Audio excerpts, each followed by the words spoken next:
Heat fans, do not forget, with regards to this offseason, the absolute worst case scenario. You just run it back. No. We are making moves this offseason, and if that means not waiting around for Donovan Mitchell, then so be it. And in today's video, I'm going to discuss another mock offseason that actually intrigues me quite a bit. Once again, shout out to my guy at Big Heat Energy on Twitter. He definitely put a lot of effort into this, so go give him a follow. And now let's break down this offseason, starting with the trade. He has the Miami Heat receiving John Collins and Lauri Markkanen from the Utah Jazz in exchange for Tyler Hero, Duncan Robinson, Markkanen Jr., and 2 future first-round picks. And I know what you're thinking. That's a lot of assets for Markkanen and John Collins, and that's what I thought at first too. So let's ask Pat Riley. Hey, Pat, what do you think of this trade right here? Hello, Pat? What are you doing right now? Oh, me? I'm just using my new favorite app called OddsJam.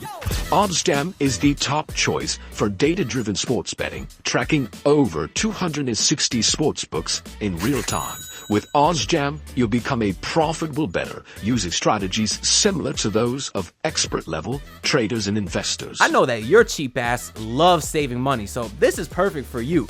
But how does it work? Well, for one, it has an arbitrage tool which identifies discrepancies in sports betting lines across the market, guaranteeing risk-free profits by spotting these differences. Wait, I'm lost. What do you mean by that? For example, let's say FanDuel has Derek White over 2 threes at -240, but DraftKings has Derek White under 2 threes at +340. OddsJam's arbitrage tool tells you exactly how much to bet on both sides in order to guarantee profit. Now, if Derek White was playing the Heat, well, of course, I'd bet the over, but if not, OddsJam would tell me to put $50 on the over and $16 on the under, guaranteeing me a $4 profit. That's honestly an insane feature. Not only that, but OddsJam has a positive EV calculator, which essentially optimizes which bets to place on which sportsbooks to do it on and how much to bet. Whoa, that sounds like a really great tool. And on top of all of that, OddsJam offers a bet tracker to monitor your profits across all platforms because responsible betting is legit important, so please keep track of your bets. By using OddsJam, you'll bet smarter and more responsibly, leading to long-term profitability. Plus, they're so confident in their product that right now they're offering a free 7-day trial. So, ready to try it out? Use code Anthony to get Anthony. What code Anthony? Why can't we get a code Godfather? Get out of here, Pat. Listen, make sure that y'all use code Anthony to get a 35% discount off your first month. They will be linked down in the description below, so shout out to OddsJam. Hey, listen, if y'all been fans of the channel for a while, or even if you're brand new here, now would be a pretty good time to like the video and subscribe, because the better these videos perform, the more interested OddsJam may be in keeping our partnership rolling. But anyways, let's get back to the trade. As of right now, I think the Heat technically only have 1 future tradable first, not including number 15 in this year's draft. But I do think that 2031 opens up immediately after the draft, so that would make this trade possible then. And before we get any further, I guess I should acknowledge this, where in 2013, Pat Riley literally told Danny Ainge to shut the F up and manage his own team. And at the time, I loved it, right? Because Ainge was with the Celtics, we were kicking their ass, and it was very enjoyable. But over 10 years later, it might come back to bite us in the ass, because Danny Ainge is currently the CEO of the Utah Jazz. And truthfully, I still think that might be some of the reason that he didn't send Donovan Mitchell here. But hey, Ainge isn't the GM, he isn't the president, and Utah, we know that they love their white people, and they'd be getting 2 pretty good ones in this trade, so I don't know. But in all seriousness, I do think this is pretty good value for Utah, and they could certainly do much, much worse if they do decide to blow it all up. Because obviously, Markkanen is a complete stud. Duncan Robinson could have won Most Improved Player last year. And as much as we joke about Tyler Hero, he's obviously still a very talented player who at this point of his career, I think may just need a change of scenery. But one reason Utah might actually push back on this trade is Tyler Hero's fit with their team. They got a couple of nice young guards like Keontae George, had a great rookie season. They love him a lot. Colin Sexton, a guy that I would actually love on the Heat. He had a pretty good season with them last year too. I think they like him a lot in Utah. They had Chris Dunn, who had sort of a bounce back last season, but he's a free agent, so it remains to be seen if they're going to re-sign him. They also got Jordan Clarkson, but at 32, turning 33, he's a bit older, so maybe they look to move on from him as well. And obviously, Hero could still get flipped to a third team. The one that I look at as maybe the most realistic would be the Orlando Magic, because he is the exact type of scoring guard that team can use. And they have a lot of contracts to match salaries like the expirings of Joe Ingles and Mo Wagner, guys like that. Plus, they also got some draft capital to also incentivize the Heat to send him over to Orlando. And obviously, Miami would finally get some size in this trade. Two guys that also play very well next to Bam Adebayo, particularly Lauri Markkanen, because Lauri had a great year last year. I always feel weird saying that because I feel like I'm saying Lauri, like Kyle Lowry. That guy sucks. He did not have a good year last year for Miami. But Markkanen had a really good season last year, averaged 23 and 8, shot 40% from 3 on 8 attempts, which is just phenomenal. And the reason that was really important for me is because obviously the year before is where he really broke out, made the All-Star team, and we didn't know if it was a fluke.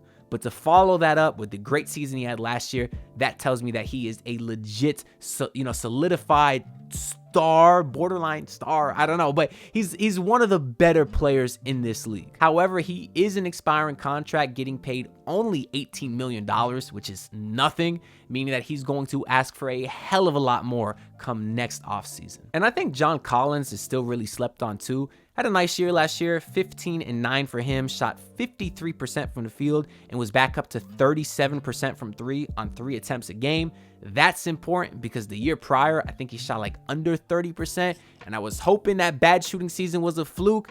And so far, it looks like it was, because Collins is a guy that so far in his career has been a pretty reliable shooter from outside the arc. Now, the biggest downside with him is he has an absolute albatross of a contract. He's going to get paid $26.5 million next year, with a $26.5 million player option the following season. Now, in that next season, he would only be 28 years old, so I'm still iffy on whether he would even accept that player option or not, because he could decline it and sign for more years, like re-sign on a 4-year contract with less money per year, or he could accept that player option and then the following season re-up for a 4-year deal. So I'm not sure whether he would take that player option or not. But either way, I'm pretty high on John Collins. As Eric Reed always points out, he is a South Florida boy, went to Cardinal Newman in West Palm Beach, and he's talked a lot about, wanting to come back home to Miami or how much he likes it here. And I just think overall, him being back in South Florida will make him very happy and obviously have a positive effect on his basketball career as well. And on top of that, Markkanen and Collins, they're still well enough under 30 years old. So I do think both those guys are a pretty nice bridge of timelines between the Bam build, future, and the Jimmy build win now. I will say though, considering Markkanen is on a very good value expiring contract and John Collins is on a very bad value multi-year contract, both of those things don't typically bode well for trade value. So I could see the Heat even being able to keep a Jaime Jaquez or first round pick in this scenario. The rest of Big Heat Energy's mock offseason has the Miami Heat taking Devin Carter at number 15 in the draft. That's a guy that I've already actually posted a whole video solely dedicated to him. He's a guy that I like a lot. He's actually 5th on my draft wish list. And also he has us taking Ryan Dunn in the 2nd round, who honestly, I'm not familiar with. I thought it was a skater, right? I feel like I remember playing Tony Hawk Underground Pro Jam on the GameCube or whatever. There was a character named Ryan Dunn, but that's not who he's talking about, because I did look up this Ryan Dunn, and he was a 6'6" guard for the Virginia Cavaliers who shot like 20% from 3, which is not surprising because that Virginia team scores like under 60 points a night, but whatever. They take a project in the 2nd round, and knowing the Heat, it'll probably work out very well. But Devin Carter at 22 years old is a prospect that is ready to contribute right now. There is some questions about his shooting, but he is an elite defender, very scrappy. He defines Heat culture, and he's also an excellent rebounder for his size. He's 6'3" and averaged over 9 boards in college. That sounds like something that the Heat could use. A pretty accurate player comp for Devin Carter is Derek White, and as much as we hate him, he'd be pretty damn good on the Heat. I'm not gonna lie to you. Plus, his dad, Devin Carter's dad, is literally Anthony Carter, which means that he literally has Heat culture in his blood. And that can't be a bad thing. But capping off this mock offseason, the Heat are able to resign Haywood Highsmith, who I think is pretty important, especially when you're considering that the Heat are losing the perimeter defense that Caleb Martin brought to the table. And they're also retaining Alondes Williams, who is a straight up bucket, and Jamal Cain, who I felt like was an amazing two-way player. He was very good defensively, could shoot the three ball, could get to the rim. He used this athleticism well, so I'm a fan of him. And if they can keep both those guys, Cain and Alondes, on like 3-year minimum deals, that's something that I could see working out very well for them in a couple seasons. Oh, and Big Heat Energy has us signing Andre Drummond to a vet minimum, which I'm not a big fan of, to be honest, but the Heat could and have done worse when it comes to minimum big man, because I'll take Drummond over Cody Zeller and Dwayne Dedmon any day of the week. Also, I don't even want to acknowledge she has us signing Killian Hayes to a two-way contract, because that's just ridiculous. Anyways, that's all I got to say for this video. So let me know your thoughts down below. If this is a mock offseason that you would like to see, do you like Lauri Markkanen by himself? Would you like Colin Sexton? Because that's the guy that I would love to get thrown in here. Maybe even instead of John Collins somehow. I don't know. Let me know y'all thoughts down below. Make sure to like and subscribe, because I am on the grind to hit 5K subs by the start of next season.